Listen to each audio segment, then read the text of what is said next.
Everyone.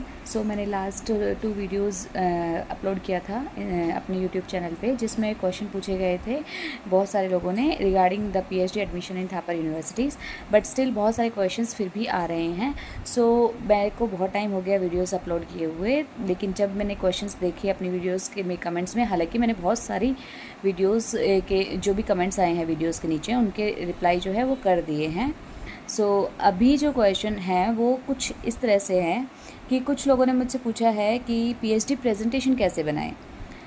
देखो, पहले क्या होता था कि जब भी हम पीएचडी में एडमिशन थापर में होता था, जिस टाइम पे मैंने एडमिशन लिया था उस टाइम पे जिसके पास नेट और गेट है वो एंट्रेंस एग्ज़ाम नहीं देता था। वो सिर्फ नेट गेट के जो भी कैंडिडेट्स होते थे वो डायरेक्ट आपका इंटरव्यू लेते थे, एंड इंटरव्यू के बेसिस पे वो आपको जो है गाइड और या फिर आपका रिसर्च जो इंटरेस्ट है उसके अंदर आपको उसके रेफरेंस में आपको गाइड प्रोवाइड कर दिया जाता था। लेकिन अभी जो है वो थोड़ा क्राइटेरिया जो यूनिवर्सिटी का है वो चेंज हो चुका है। उसमें क्या होगा कि जब भी हम एडमिशन लेते हैं थापर में, तो उसमें सबसे पहले आपका एक रिटन टेस्ट होता है। रिटन किसका होगा? जिनके पास नेट और गेट नहीं होता। बट जिसके पास नेट गेट होता है उनका रिटन नहीं होता। सेकेंडली, अगर आपके पास रिटन एग्ज़ाम में 50% मार्क्स हैं, आपके पास क्वालिफाई 50% जो होता है वो आपका क्वालिफाई क्राइटेरिया होता है।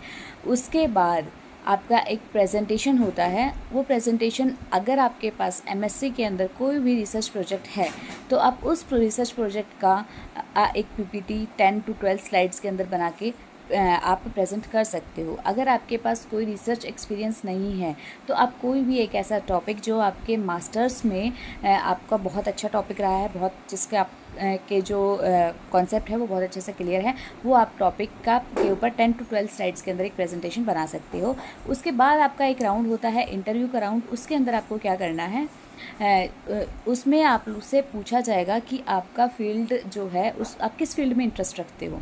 आपका जो रिसर्च इंटरेस्ट है बेसिकली उसके बारे में कुछ नॉलेज दी जाएगी, कुछ आपके फंडामेंटल्स पूछे जाएंगे, जो भी आपके सब्जेक्ट्स होते हैं, जो भी आपके सब्जेक्ट है, आइदर आप आर्ट्स से हो, कॉमर्स से हो, साइंस से हो, किसी भी बैकग्राउंड से हो, आपका जो फंडामेंटल है वो बहुत स्ट्रॉन्ग होना चाहिए। तो ये बात हुई जो बच्चे एंट्रेंस एग्ज़ाम देते हैं। एंट्रेंस सबसे पहले होगा, उसके बाद आपका 50% स्कोर होना चाहिए, उसके बाद आपका एक प्रेजेंटेशन राउंड होगा, उसके बाद आपके इंटरव्यू होगा। नेक्स्ट जो बात आती है नेट गेट कैंडिडेट्स के लिए, उन कैंडिडेट्स के लिए आपका उसमें एंट्रेंस एग्ज़ाम नहीं होता है। और जो बात है ये अभी तक की है। और उसके बाद आपका एक प्रेजेंटेशन राउंड होगा, एंड देन आपका इंटरव्यू होगा। इंटरव्यू वही सेम होता है जो NET GATE no NET GATE का होता है, मतलब उनसे भी वही रिसर्च इंटरेस्ट जो है वो पूछा जाएगा। और